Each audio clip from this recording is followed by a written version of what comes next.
Good Thursday afternoon to you. 4 o'clock time for Sports4CLE. Hope you're having a good day. Browns getting ready to take the practice field out in L.A. at UCLA. Getting ready for the Rams Sunday in Los Angeles. Still no word on if Dorian Thompson-Robinson will be able to go. Last we heard he was undergoing concussion tests, still in the protocol. So for the time being, it is assumed that Joe Flacco will be the starting quarterback for the Browns Sunday at 4 against the Rams. Could change if DTR can get out of the protocol. Offensive coordinator Alex Van Pelt talked about Flacco's strength as a quarterback and also what he has left in the tank. I think there's still a lot left in that tank. Again, yesterday would solidify that for me, just watching him, the accuracy and the velocity, the footwork, and everything that he showed yesterday. Yeah, well, he's an elite arm. There's no question. If you put it on a scale of 1 to 5, I'd say he's a 5. His ball flight, his velocity on the ball, at every level of the field is very impressive. But guys got excited. He threw some balls against the scout team last week, and the guys in the back were kind of fired up. The other thing about Flacco is he's not the most mobile guy, and yet his whole career, his sack totals have been relatively low. How does he do it? I think as the mentality of playing on time, working through progressions quickly, taking checkdowns, areas like that, those are things that'll help him eliminate or avoid sacks. So I think he understands that about himself. He's really self-aware of who he is as a player through our conversations this week. But his decision-making and his the ability to get the ball out of his hands will help.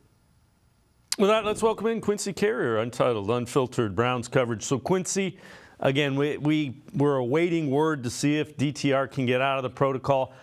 You would kind of be shocked. And at some point, Browns have to start crafting a game plan for Joe Flacco.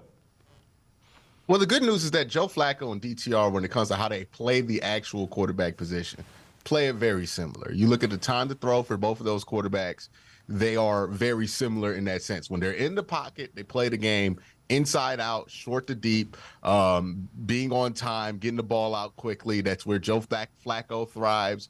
That's the same area where DTR thrives, and that's why he's a better fit to be a backup for DTR than like a PJ Walker, who plays more of that, kind of outside of the structure of the offense kind of style that we're used to with Deshaun Watson.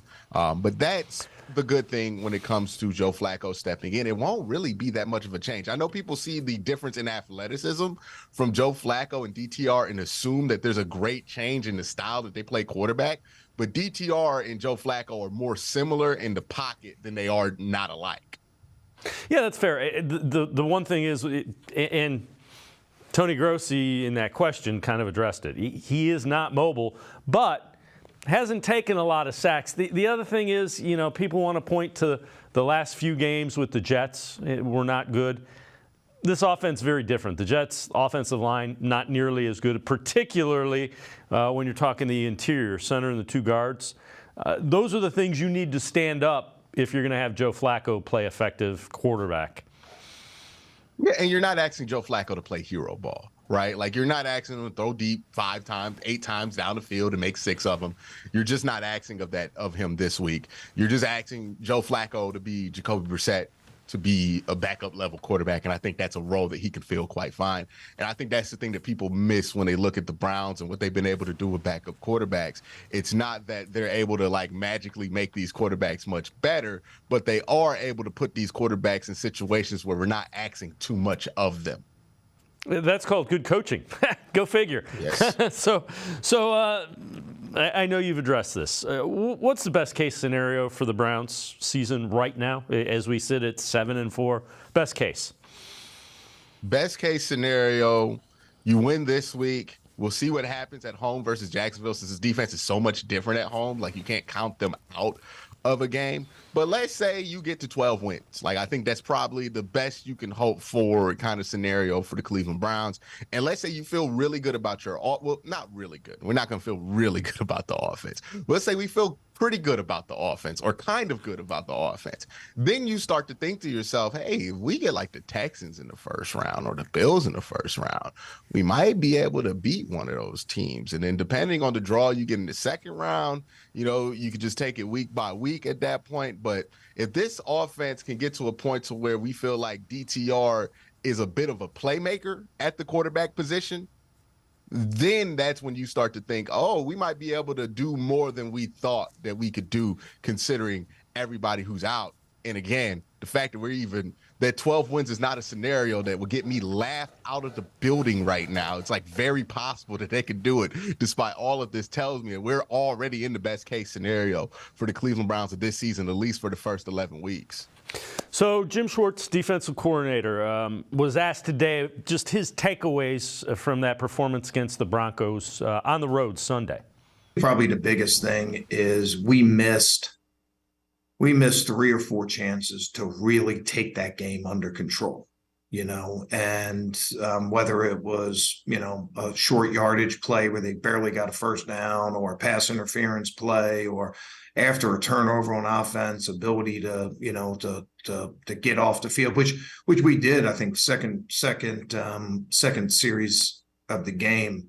Went out, they were at midfield, they took a shot, we defended it really well, came back, filmed for a lost yardage play on the run, got off the field on third down. We need more of that stuff. And, I think that, there were just some chances that we could have really taken advantage of. There were some missed opportunities for sacks, right? We let Russell escape a couple times and run through some arm tackles and things like that. And, we make those plays and we feel a lot better about ourselves, and we expect that from ourselves.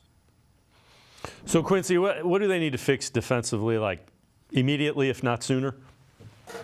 It's the same stuff that we talked about in the Seattle game, right? Like that sounded pretty much identical to what Jim Schwartz sounded like in the Seattle game. I think it's real simple. You just didn't get enough pressure on Russell Wilson throughout the course of that game. There were times where Russ was able to hold the ball for like 3.5 to 4 seconds. You give any veteran quarterback that amount of time, they'll find somebody who's open, whether they're good quarterbacks or not. And I don't even think Russ played that well in that game. You're playing against Matt Stafford this week. The same rules apply. If you get pressure on Matt Stafford and you rush him, he will make mistakes and he will turn the ball over. But if you let Matt Stafford sit there, then he's going to start to dice you up a little bit, no matter how good your coverage is, no matter how much you're covering, because you're playing a lot of man. If you give him time, man's going to get beat, right? Time beats man every time. So you got to get to the quarterback a lot faster. You got to get more consistent pressure. You just have to have a better game from your defensive line. It's the same thing that happened against Seattle, and then they fixed it the week after. I expect them to do the same exact thing here, where it's like, hey, defensive line didn't step up, really let some opportunities slip through their fingers, didn't get enough pressure consistently on Russell Wilson throughout that game. Now you need to step up and do it this week. Yeah, Russell Wilson hurt him a little bit with their legs. I don't think Matt Stafford can do that. So I would expect the defensive line to get a little bit more pressure on him. All right, before we go to break, let's head to the voicemail of Truth and Reason. Buffalo, although they haven't been doing the greatest, are averaging 330 yards on offense and 30 points a game. We are not even close to that. And the only reason why we have a better record than them is our defense is one of the best in the league. And that's Jim Schwartz. This other gentleman called Kevin Stefanski has no clue what to do. I hope we can win Sunday. Good luck, guys. I'll talk to you. Bye now. That would be Jim in Rochester. And again, let me ask you this, Jim. Do you think the Bills would be averaging that if you took Josh Allen and Stephon Diggs off the field? Because Kevin Stefanski doesn't have his 2 top playmakers. That would be Nick Chubb and Deshaun Watson. The other thing is, who do you think hired Jim Schwartz? It was Kevin Stefanski. So if you think the defense is the reason why, Stefanski hired the defensive coordinator. So Jim, I love your calls, but I'm disagreeing with you again. I don't think anybody in their right mind would think the Browns offense would be good if you took out 2 of their starting tackles, Nick Chubb and Deshaun Watson. I don't think any offense in the NFL. No offense in the NFL could do that, could withstand that. What do people actually want right now? Like, what do they want right now? You want the Browns to have a top 10 offense right now? Are you serious? Like, it's just ridiculous. They're 7-4 despite all of this. Not a single soul that is calling about firing Kevin Stefanski would have told me that this defense was so strong that in August you would have predicted this team to be 7-4 if they lose 4 of their best offensive players. Nobody, not a soul is predicting that. So the fact that we are here tells me we're not in fire coach territory. Let it go. Okay, fans, y'all gotta let this go. Kevin's a good coach. I know you don't like some of the decisions he's made in the game or with certain players. We gotta let it go eventually. We just got to.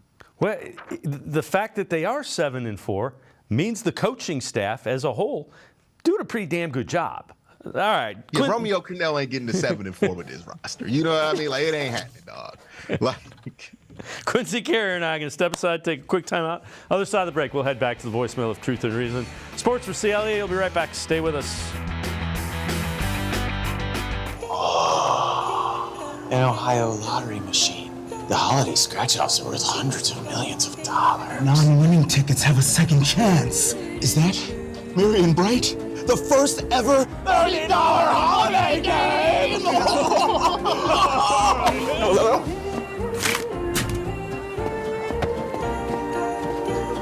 You can get them now? I'm gonna go ask if I can play.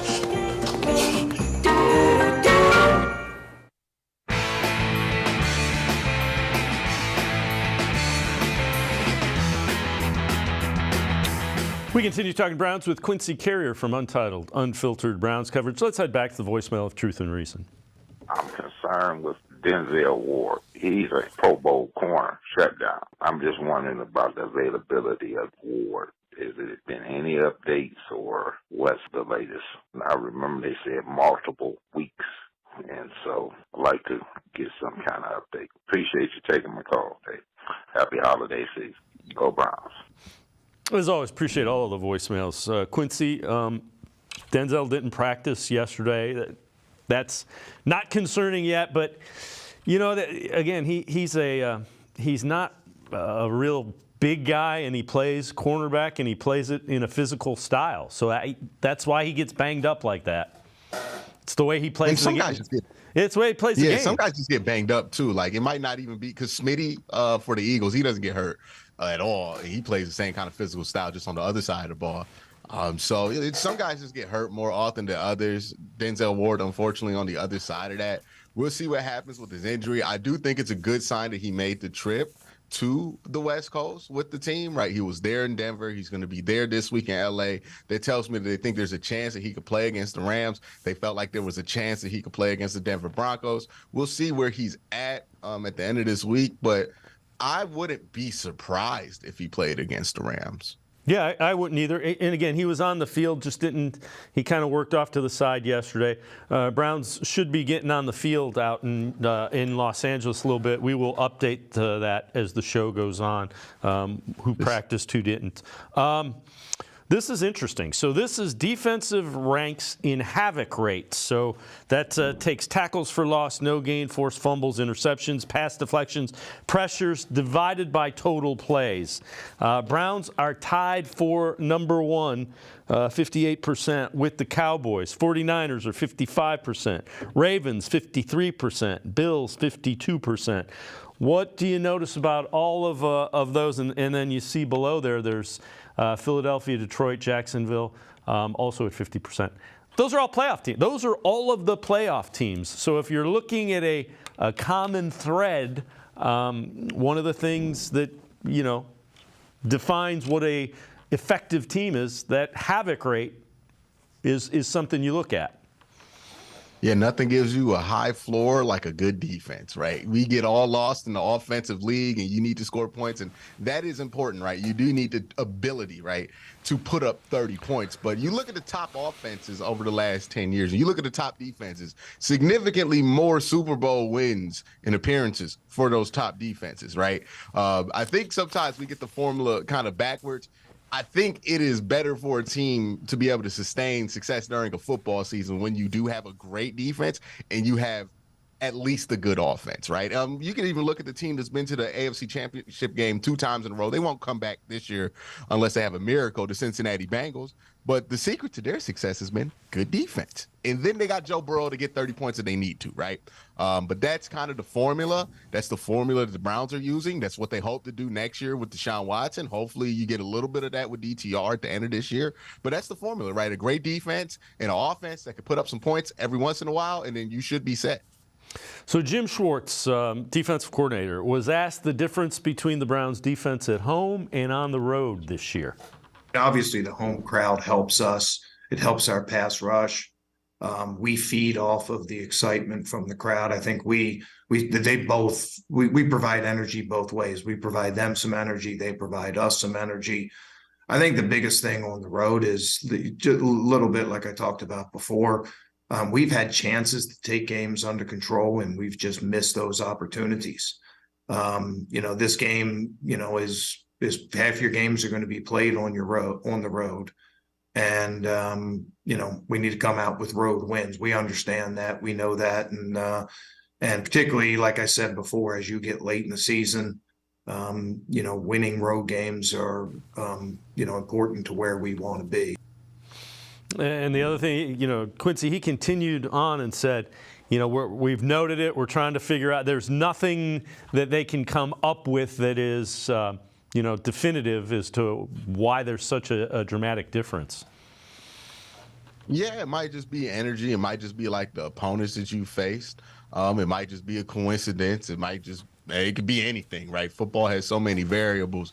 It could be anything. I think that there's nothing preventing them from being a good defense on the road. But also you got to note that a lot of the most difficult opponents have been on the road, minus the 49ers this year. So we'll see if that holds up versus like the Jaguars, if this is just a good team thing or if this is just a home team, away team thing. It's kind of weird, but I do think the energy from the crowd does help when you're talking about pass rushing. Like, I don't know if you've ever seen how tired these dudes get after rushing the passer 3 times. Like, they got to get the oxygen mask, which tells me it's something like boxing, to where you just expend an enormous amount of energy in a quick period of time.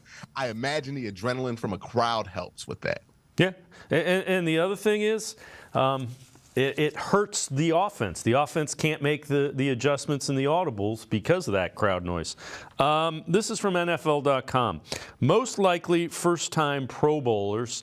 They go honorable mention, Grant Delpit of the Browns. Yeah, I could see that. Delpit's played really well, without question. Yeah, Delpit's been really good for this team. I mean, think about this, Dave. When's the last time you thought about a tight end? Yeah. I ain't thinking about one. Brett Freiermuth came in here, got 7 yards. Mark Andrews, I forgot he played versus the Browns 2 weeks ago. Tight ends really haven't killed you. That's been one of Grant Delpit's main responsibilities. He's also pretty good in the run game. He's been a really productive player for this team, and hopefully he's somebody that we can keep around, because I think he's an important piece to this defense. Yeah, and prior to this year, tight ends, they killed Joe Wood's defense. Tight end, you knew tight ends they were going to have career years coming against the Browns. Oh, yeah. It's always been a mess. It's always been a mess with tight ends versus the Cleveland Browns. And it's amazing. The solution was there the whole time, Dave. The solution was there. 22 been here for 4 years. Yeah. We just figured out that that's the solution. The other guy that is playing at a high level is JOK. And his snap count has been kind of uneven, but boy, he showed up against the Broncos. It was like, well, he's in on another play. Yeah, he was the best player on the field at times against Denver. He can be up and down because there's some times where his instincts kind of cause him to be out of run fits. But, yeah, he's really been an improved player. And, again, just benefiting from the stability that this defense has now with Jim Schwartz and some veterans in front of him. Quincy Carrier from Untitled Unfiltered Browns Coverage and I are going to step aside, take a quick time out. We'll head back to the voicemail of Truth and Reason, talk more about the Browns' offensive side of the ball as well. Sports4CLE, be right back. Stay with us. Come back to go forward. Back to learning new things. Back to pursuing your dreams. Tri-C has flexible learning options to fit your life. And every year, more than 1,000 local companies provide Tri-C students with real-world learning. The right education can boost your lifetime earning power by hundreds of thousands of dollars. Start now with a college education you can afford. Tri-C, where futures begin.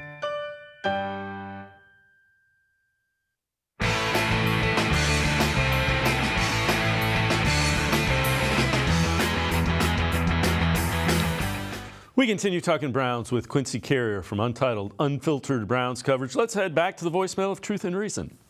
I believe Stefanski should have to give up the play calling because everybody's giving him credit for the record we have. But we got to give AD the credit for the record that we have. The record we have is because of the players. The players we have can take us to the playoffs. We need a coach that's going to take us to the Super Bowl. He's a great play caller, but when it comes down to situational play calling, that's when he chokes, and that's what takes us to the next level. As always, appreciate all the voicemails. Quincy, again, I disagree. No, you're on your fourth and fifth tackles. You didn't know what you were going to have with Jerome Ford. He's been pretty good for the most part. Kareem Hunt was on the couch at the beginning of the season. You got a rookie quarterback. You got P.J. Walker, who have started more games than Deshaun Watson, and you're a game behind. You're a game behind in the loss column to the top seed in the AFC. I don't know what more you want this guy to do. Do people think that they should be 9-2 right now? Like, I don't. What is the expectation again? Like, you're in the best case scenario. There's nobody holding anybody back, though. The team's good, even though they've had a ton of injuries. The coaching staff's been excellent, making sure that you can get somebody prepared. Like, the coach's job is usually what you could do when one of your players goes down. What are you going to do for next man up? This team's been one of the best next man up teams in the NFL, and we get nonstop calls about why the coach needs to be fired every week. Again, y'all got to let it go, man. They're 7-4. They're a good team. They're a good coach team, a well-coached team. He don't got to give up any play calling responsibilities. Like, I understand he had a bad play call versus Denver and maybe a bad play calling game versus Denver. But you don't bench somebody for one bad game in a good season. The same way you're not going to get rid of Kevin Stefanski's play calling responsibilities just because he had one badly play called game, when I can count 5 games where I'm like, nah, he killed at the play calling. So yeah. What are we doing here? We're literally mad that he made a mistake. Yeah. Like, is the expectation for him to be perfect all the time, make the best decision possible every second, or is the expectation to be good enough to help the team try to reach their goals despite adversity? And they're 7-4, so go achieve. And again, you're never going to like every play call. You can always pick apart a play call and say, well, that didn't work. That didn't. What was he thinking? I'll give you, if you want to argue the game plan, the first Ravens game at home, I might give you that. You know, the Broncos, if guys catch balls that hit them in the hands, you're probably talking about a different outcome offensively. There were too many drops. Who did catch the damn ball when it's thrown to you by your rookie fifth-round quarterback? Dave, we don't even need that. They can have all them drops. If DTR just doesn't go out that game, you probably win it. That's like, it was looking that way. You were about to win this game with DTR coming back on the road from another 14-point down. But then P.J. Walker came in there and the wheels came off the bus, right? Why are we so unwilling to accept what happened, right? Like, we all saw it. They were coming back with DTR in the game. He gets a concussion, doesn't come back in, wheels fall off the bus for P.J. Walker because he fumbles the ball like on 3 straight possessions. And that's why you lost. It ain't the play calling. It ain't this and that. That's what happened. You want to talk about the players? That's a player issue where it's like, okay, well, you're down to your third quarterback, and he fumbled 3 times. Nobody's winning in this. Andy Reid is losing that game, dog. Like, I promise you, put any coach you want in that situation, they're walking away with the L. You know how I know this, Dave? You know who else lost to the Broncos with a starting quarterback still in the game? Andy Reid. Should they fire him? Should they fire Andy Reid? He must have had a couple bad play calls in that game. Andy Reid has bad play calls all the time. Should the Chiefs demote Andy Reid's play calling abilities because he has a couple bad play calls this year? I want to know. Can somebody call in on that? All right. Browns, now the Browns, if they make the playoffs, 3 or more starting quarterbacks, that actually happened last year. 49ers, Dolphins, and Ravens did it. But the last time a team started 4 quarterbacks made the playoffs was the 2015 Texans. And, Brian Hoyer, Ryan Mallett, TJ Yates, and Brandon Weeden. It's kind of fit. As they point out, it's fitting. Two of those were Brian Hoyer and Brandon Whedon were Browns quarterbacks. So if Joe Flacco starts, it'll be the fourth quarterback that starts. It doesn't say if all four of those guys won games. I can't imagine all four of those quarterbacks won. But if Joe Flacco starts and wins a game, that'll be four different quarterbacks who have won games. That was also the year to put J.J. Watt in the Hall of Fame. Oh, right, 2015. There's no other reason that team made the playoffs other than J.J. Watt, right? I imagine. I don't even need to look at the data. I'm 100% sure J.J. Watt had a crazy year that year because there's no way. Because I'm looking at that list, I'm like, who was the backup quarterback? Was it Ryan Mallett, T.J. Yates, or Brandon Whedon? I think it could have been any of them. I think the first one was Yates. And then it was Brandon Whedon got picked up off of the Cowboys practice squad that year, right? Yep. Yeah, so the Hoyer was the starter. They were riding with Hoyer, and because that was Bill O'Brien knew Hoyer from the Patriots days. So that's got to be what that is. All right, so we've talked. All four of the quarterbacks the Browns have started are better than Brian Hoyer. so not PJ, but so Andrew Berry. Is he the best GM in the NFL? I know you've answered this on your show. How good is Andrew Berry? I think he's a really good GM. I think you have something here with the combination of DePodesta, Andrew Berry, and Kevin Stefanski that has led to success. Just look at how many guys we've been able to develop from the smaller guys like Taki, or Anthony Walker, these like smaller incremental pieces that you got going on, or the bigger pieces like JOK and Grant Delpit.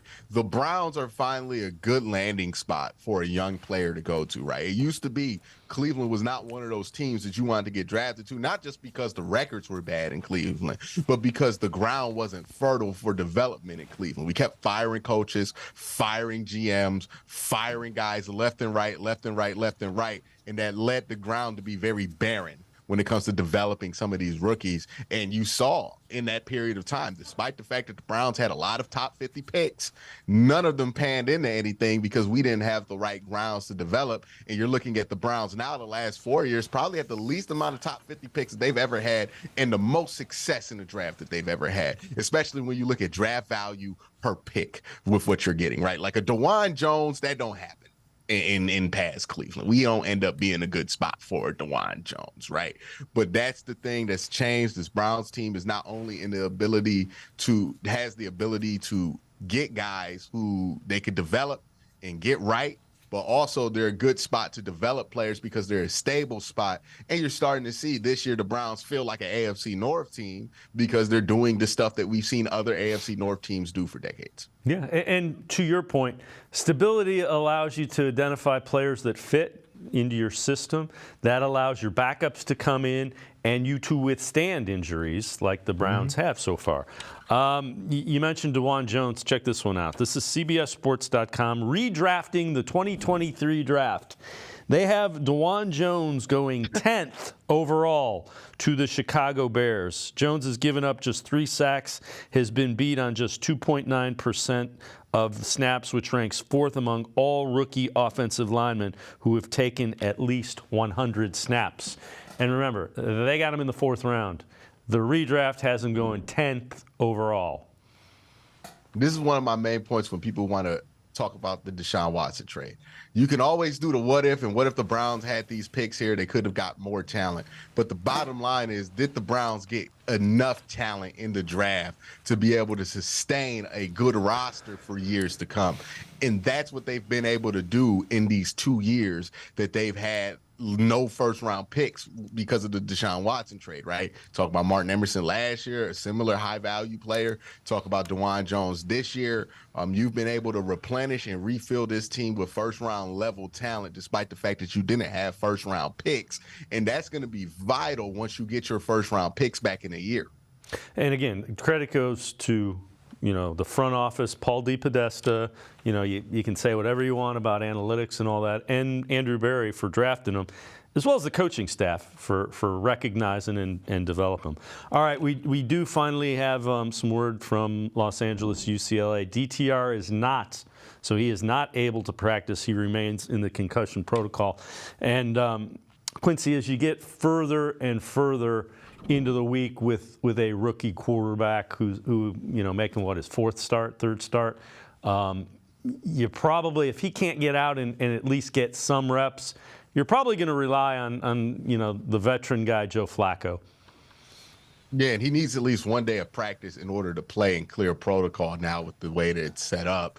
And you look at other examples of the year where guys have been able to come back from protocol a week after they got it. It usually is this point of the week that they come back, right? I think Brock Purdy somehow came back on a Wednesday. I believe Kenny Pickett was in concussion protocol on a short week and came back like the first practice of that week too. So usually it's something that you would know by now if he would be able to come back. The fact that it's still up in the air tells me that you're probably going to have to start Joe Flacco.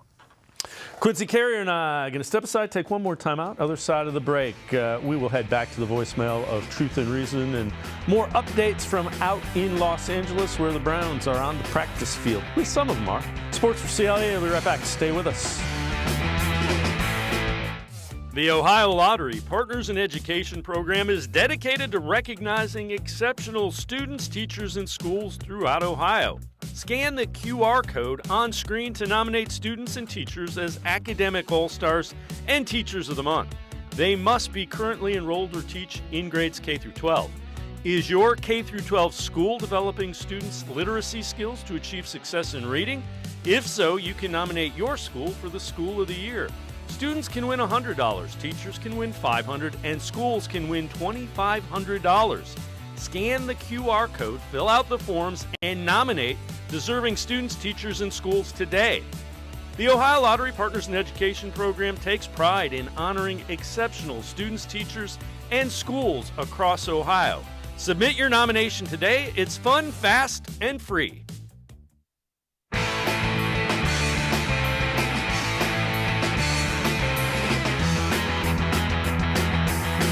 We continue talking Browns with Quincy Carrier from Untitled, Unfiltered Browns coverage. Let's head back to the voicemail of Truth and Reason. Hi, Dave. I do so much research on the Browns and other teams that they play, and sometimes I'm fumbling out what I'm saying. But again, I'm feeling pretty good about the Browns winning down there in L.A. because they had that camaraderie, that group. They do everything together. I'm pretty sure, it's a warmer climate. They should win. With DTR, hopefully he can pass this concussion protocol, I should say. Go Browns. Thanks, appreciate you taking my call. As always, appreciate all the voicemails. Well, again, Quincy, we talked about that a little earlier. He's still in the protocol. It'll be tough for him to go. It's still a winnable game. You got to take care of the football, but it's still a winnable game. Yeah, this is a game where you want the defense to get turnovers, and luckily for them, Matt Stafford is somebody who does turn the ball over quite a lot. It's interesting. He doesn't have a ton of turnover-worthy plays, according to PFF, but he's thrown 9 interceptions. So, yeah, you got a chance to get some turnovers this week. Got to get pressure, got to capitalize. Bottom line is, and this is the truth with any week, if this defense plays to their full capabilities, it don't matter who's at quarterback. You got a chance to win. Right? Like, that's the truth about this team. That's how good this defense has proven themselves to be. Even against some of the elite teams in the NFL, they were able to make that happen versus the 49ers. So if this defense plays to their full capabilities, you have a shot to win this game. If they don't, then, it'll be a rough battle. Yeah, and you got to remember, the defense is not going to be able to dominate every week. That even the really good defenses in NFL history have had weeks where they've given up 20 points, 25 points. Mm-hmm. All right, more word from out in Los Angeles. Mary Kay tweets, Myles Garrett, DTR, and Denzel Ward with the shoulder, all not practicing.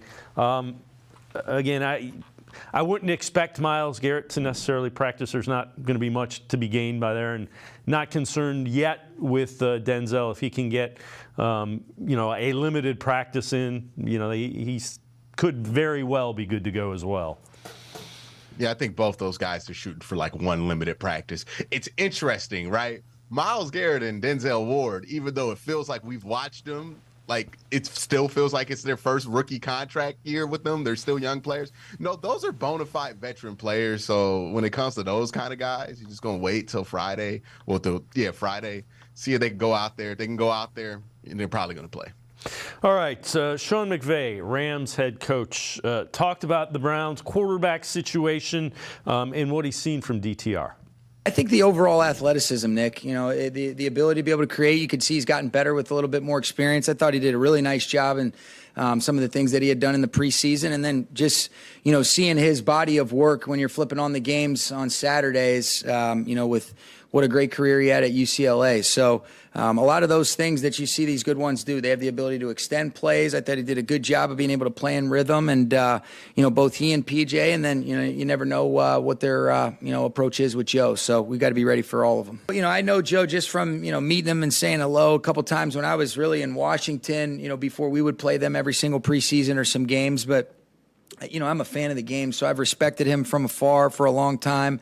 I think just an even-keeled demeanor, disposition. Obviously, he's got the ability to be able to make all the throws. I've heard a lot about him because Mike was able to work with him when he was in New York, and he says nothing but great things, and that's kind of been par for the course what people have talked about with him. And again, you know, Quincy, the reason they went out and they got Joe Flacco is, you know, in case something like this happened. You don't need him to win the game, need him to manage the game. Yeah, he should be able to do that, right? He's been in the league a very long time. He's one of the more experienced game managers you can have out there. If he can hold up physically at 38 for a game, I feel confident about that. The issue with Joe Flacco's age, to me, doesn't come into like one game.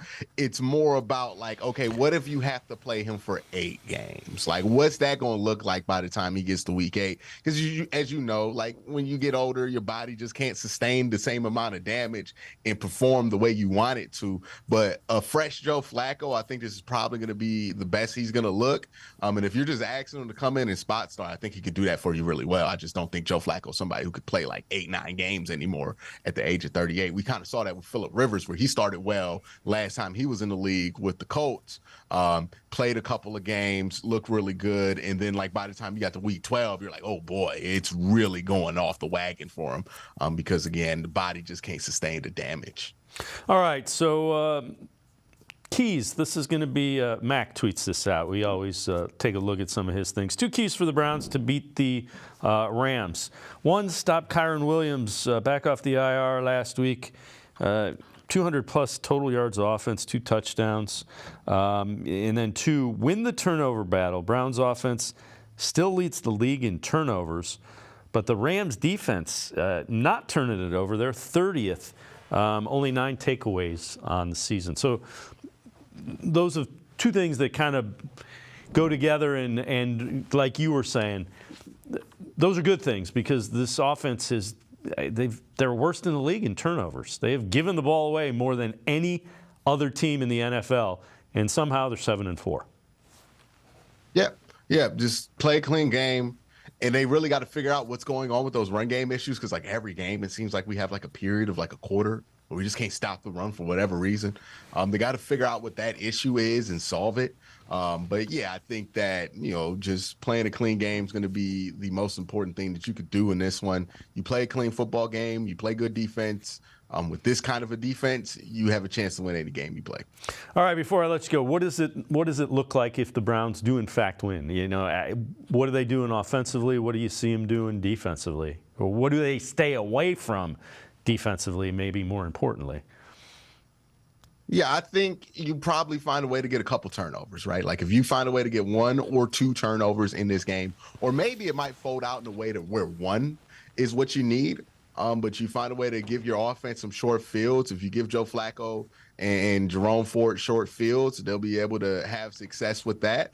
It's just about getting those short fields, getting those interceptions, those turnovers, and then capitalizing on top of them with points. For the Browns offense, it's going to be about time of possession. It's similar game plan to what it's been with DTR, Joe Flacco, Jacoby Brissett. It's all similar to me. You know, just first downs, lots of time of possession, playing that style of football, you know, maybe an 18-play, 17-play touchdown drive, but that's kind of how you want to play, and I expect them to be able to do that with Joe Flacco. Were you surprised that they threw the ball as much as they did against the Broncos, or is that a function of, you know, falling behind 14 in kind of the way the game unfolded? I don't think it's necessarily a function of how the game unfolded because they tend to throw more. I just think that they feel like in obvious run situations, they're going to have a better chance of success throwing the football because they just don't have Nick Chubb anymore, right? Like, that's the difference. With Nick Chubb, you can run at those 8-man boxes and think you're going to get 4 or 5 yards on first down. But without Nick Chubb, when you do run into those boxes, you end up with 2 yards or maybe 1.5 yards or maybe losing a yard, right? Like, we've done this before where we got a short field off a turnover and just tried to run the ball, ended up losing like 7 yards and in out of field goal range because of it. So I think that they feel like that's a more successful strategy. And if you just look at like how many opportunities were there for these wide receivers in that game, I don't really disagree with that strategy. They just have to do a better job of executing on top of it. Quincy Carrier, is always great stuff. Appreciate the time and the insight. Thanks very much, Quincy. Absolutely. Thank you. Quincy Carrier, make sure you check him out. Untitled, unfiltered Browns coverage. Always really good stuff. We're going to step aside, take a quick timeout. Brad Spielberger from Pro Football Focus straight ahead. Sports for CLE. We'll be right back. Stay with us. Come back to Go Forward. Back to learning new things. Back to pursuing your dreams. Tri-C has flexible learning options to fit your life. And every year, more than 1,000 local companies provide Tri-C students with real-world learning. The right education can boost your lifetime earning power by hundreds of thousands of dollars. Start now with a college education you can afford.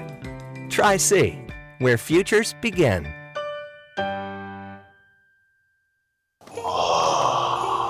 An Ohio lottery machine. The holiday scratch-offs are worth hundreds of millions of dollars. Non-winning tickets have a second chance. Is that Marion Bright? The first ever $1 million holiday game! No.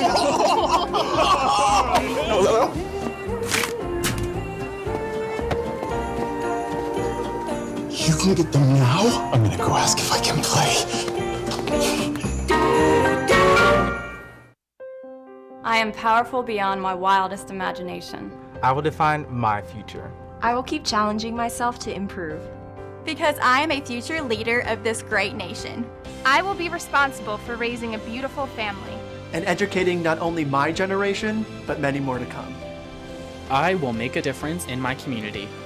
And I will stand up for what I believe in. I will not settle for simply chasing my dreams. I will achieve them. Because I was given a chance. An opportunity. A home. At Family, Career, and Community Leaders of America. The ultimate leadership experience. FCCLA has been one of the greatest experiences of my life. It's made me who I am today. Join us. We'll build a new future together.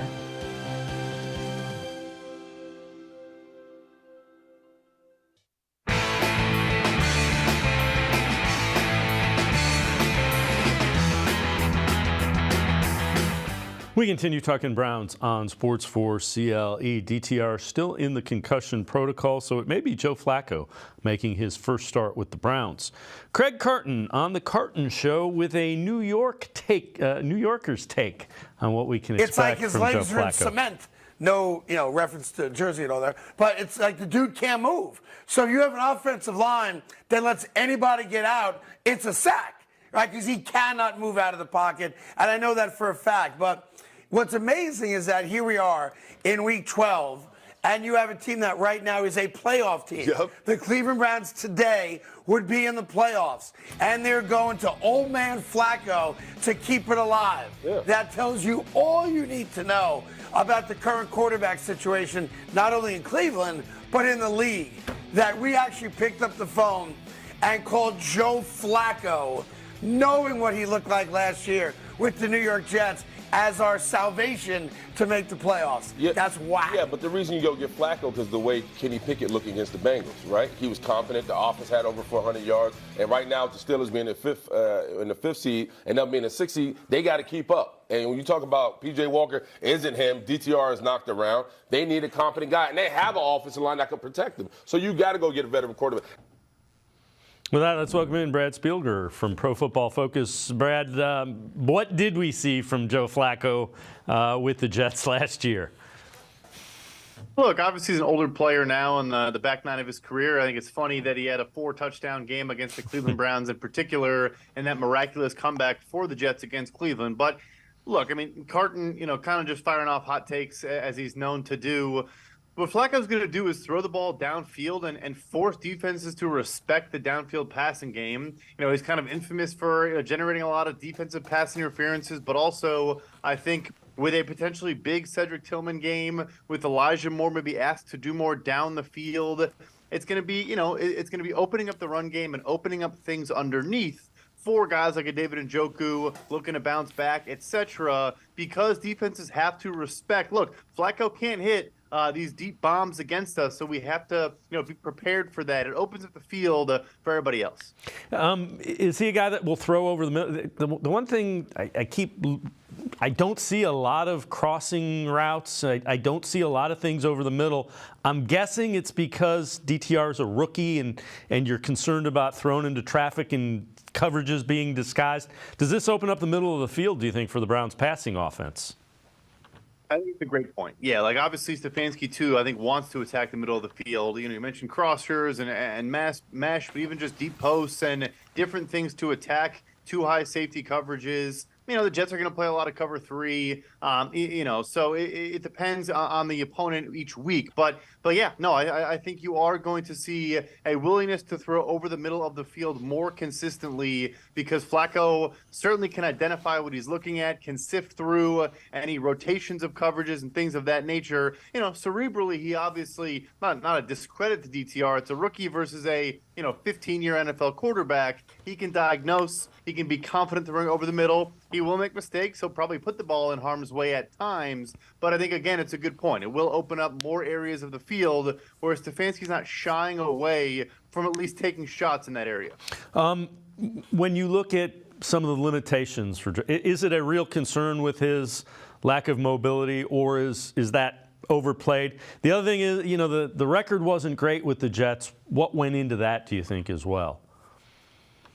So, yes, he's not mobile. He frankly wasn't mobile even when he was 25 years old. It's not just an age thing there. But it's the beauty of having an offensive line that's, on the interior in particular. And that is, he fell into a bucket of guys that could honestly hold up with edge pressure, because he could step up into a pocket, had decent enough footwork to navigate some edge rush or step up when guys got guided beyond him. But if there was collapsing on the interior, he'd really struggle, because he's not going to evade a rush and run and scramble and roll out and make plays off platform outside of structure. But, of course, I think we saw a great play from Wyatt Teller this past game.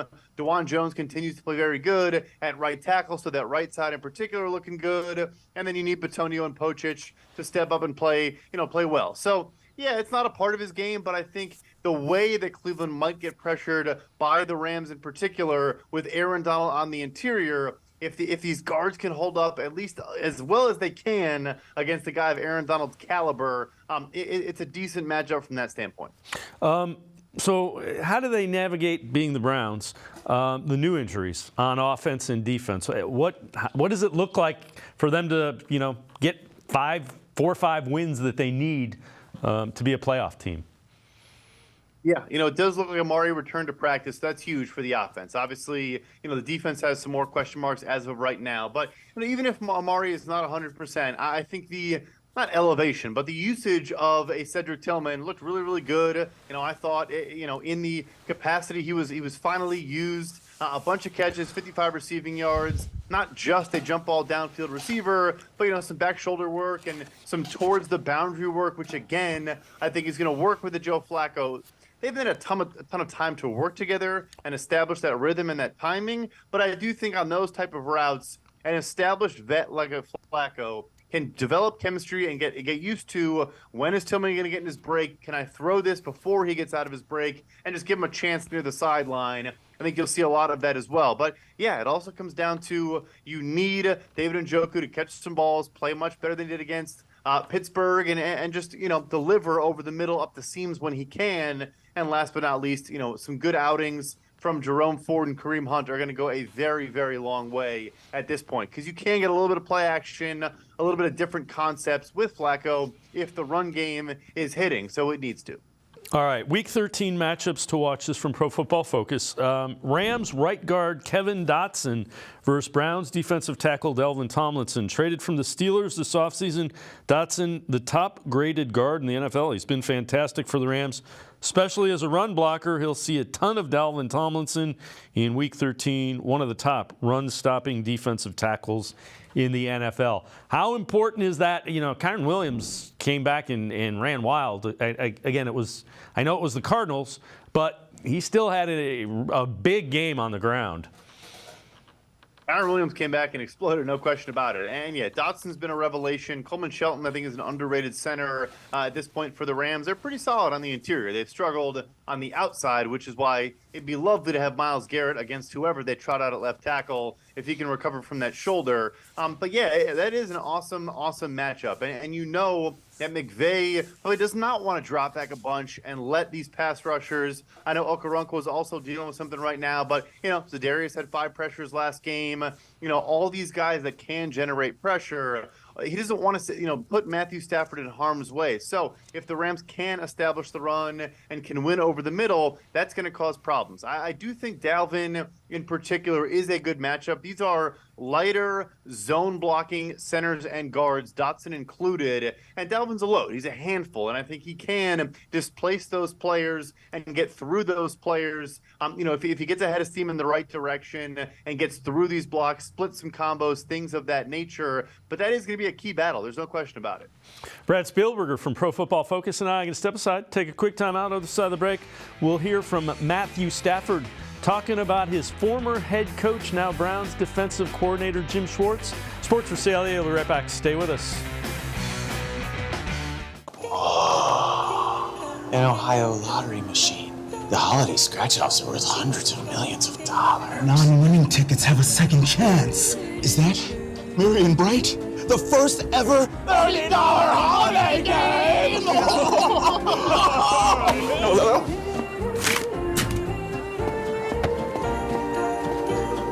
You can get them now? I'm gonna go ask if I can play.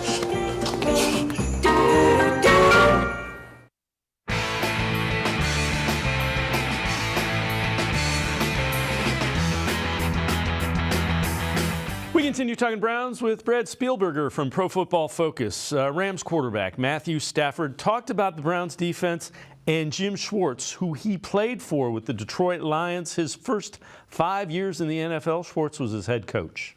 Both. I think they do a really nice job with their scheme. Obviously, I'm familiar with their coach on the defensive side of the ball. He's one of the best, if not the best, kind of mind out there in defense. And couple that with some guys that can get after the passer up front in their front four and some guys that can cover on the back end. So they do a really nice job, really all phases on defense. Make it, an uncomfortable day for the quarterback, both in what they're giving to you look-wise and also just the challenges they present personnel-wise as well. Yeah, that was early on in my career. That was my first, I think 5 years it was in Detroit. Obviously enjoyed playing for him, was grateful for the opportunity. Obviously he, believed in me enough to draft me and bring me in there. Had some great times. Obviously made the playoffs for the first time in a long time in Detroit when we were there and did some good stuff. So a lot of respect for him, as a coach and a person. Always a tough battle going up against him and his defenses. So, Brad, the thing is, Jim Schwartz knows Matthew Stafford as well as anybody. You can sure he has stayed connected with him. First overall pick in the draft when he came. It was his first year as a head coach, so he was involved in that. That plays to the Browns knowing what he does well. It certainly does, yeah. Schwartz has as good of a scouting report on Matthew Stafford as anybody, frankly. I know it's been a long time, but you still know their tendencies, what they're comfortable with, what they like to do. And I think Stafford did this past week play a little bit of a different brand of football as compared to Week 11 against Seattle, where he was getting the ball out very, very quickly, 2.5-second average time to throw, did not take a sack in this game, and really wasn't pushing the ball downfield all that much. We're used to the gunslinging, run around like crazy, try to hit a bunch of bombs, Matthew Stafford. And week 7 through 11, in the 3 games he played, he did not complete 60% of passes. It was a lot of boom or bust. He then flashed forward this past week, 25 of 33, 76% completion percentage, and 4 touchdowns, but only 6.9 yards per attempt and 230 passing yards. So, really just staying efficient, staying ahead of the chains, not trying to extend plays and hit all these explosives, which I think is probably what he's going to want to do against this Jim Schwartz defense as well. It's just a heck of a lot easier said than done against the Arizona Cardinals than it is the Cleveland Browns. So when you look at it offensively, Cooper Kupp, outstanding wide receiver, he's been banged up. He doesn't look like what you expect Cooper Kupp to look like. Who are the guys that the Browns defense needs to be concerned with from a Rams perspective? It's interesting. So Cooper Kupp does not look like the same guy right now, and Puka Nacua has fallen back down to earth as well. Their wonderkind rookie who got off to a miraculous start. So I think the big one for me is Tutu Atwell can break off a 40, 50, 60-yard gain at any moment, and if you lose track of him on any given snap, Stafford does look his way and knows he can make, even for his size, make some contested catches or just get good body position and manipulate DBs by kind of misplaying and not tipping off when the ball's coming his direction. I think there's some nuance to his game that enables him to create a lot of these explosive plays. But then they've also just been spreading it around. Tight end Tyler Higbee has had some big games recently. We mentioned Kyron Williams in that running game. So, yeah, it's really just everyone staying assignment sound, not cheating towards any particular player. Because, last week Cooper Kupp and Puka Nacua did not much of anything, and that was a blowout win for the Rams. So when you look at areas on the defense that the Browns offense can potentially exploit, what do you see? What can the Browns offense do? Where are they attacking, do you think? Yeah, the biggest mismatch here in my eyes, and it plays perfectly into the Browns' hands, is the edge rushers on the Rams. It might be the worst unit of edge rushers in the NFL. And particularly you can run at them. And so, we know this is an off tackle, outside the tackles, outside zone scheme where you want to get to that part of the offensive line, take a cut, and get upfield. And that is what you can do to this team and what many teams have done to the Rams this season. If Aaron Donald's on the interior, you just run to the edge and hope you beat him to that edge, maybe run opposite of where he's standing. If he's a 3-tech to the strong side, just go to the weak side and counter it, whatever. But I think that's the biggest thing here is you really can lean on them, pick up 6, 7, 8 yards a carry, running off tackle. I think that should be a massive part of the game plan for this one. So you're figuring plenty of Kareem Hunt, plenty of Jerome Ford, maybe some Pierre Strong mixed in because of the speed? I think so. Yeah, I really do. I think you're going to see all three of those guys, keep the legs fresh, keep them going. Because, the Rams can score, but I also think, the way you look at the Rams this season is when their offense does work, it's when they have a trench advantage and their pass protection can hold up against an opponent. So we just talked about Arizona, but the games before that, they struggled with Dallas mightily. Pittsburgh gave them fits. Green Bay, even with Rashawn Gary, was a bit of a problem for parts of that game. This game, they're not. Even if Myles Garrett doesn't play, frankly, there's still, I would say, is an advantage for the Browns here on defense. So, yeah, I think that's how it looks. Keys, in other words, what do you look for? What could make this go sideways for the Browns if they're doing this? Boy, they're in good shape. Yeah, I think if you're saying the Rams are doing well, or if the Browns are doing well? If the Browns are doing well. If the Browns are doing well, they're in good shape. If they're doing this, they're in trouble. I think that the key here will be making tackles on the first tackle, not missing tackles 4 or 5 yards beyond the line of scrimmage on these quick outs, on these screen passes, these quick slants, these curls and hooks that are really, again, just designed to get the ball out of Stafford's hands. If you make the first tackle or you gang tackle and have a bunch of guys crash, you'll be fine. If you break contain or if you're missing tackles or not wrapping up well and letting them get those yards after the catch and yards after contact, I think that's going to be a huge piece of this game. Those linebackers, Wusu-Koramoah and Walker, the safeties coming down, Delpit, who's been so much better, but I think early in his Browns tenure, that was an issue for him. You need to, don't play the ball, don't try to turn the ball over, don't try to kill a guy, just wrap up and make sound tackles, on those quick outs the Rams love to throw. I think I say this every week, but let this sink in. 7-5 versus 8-4.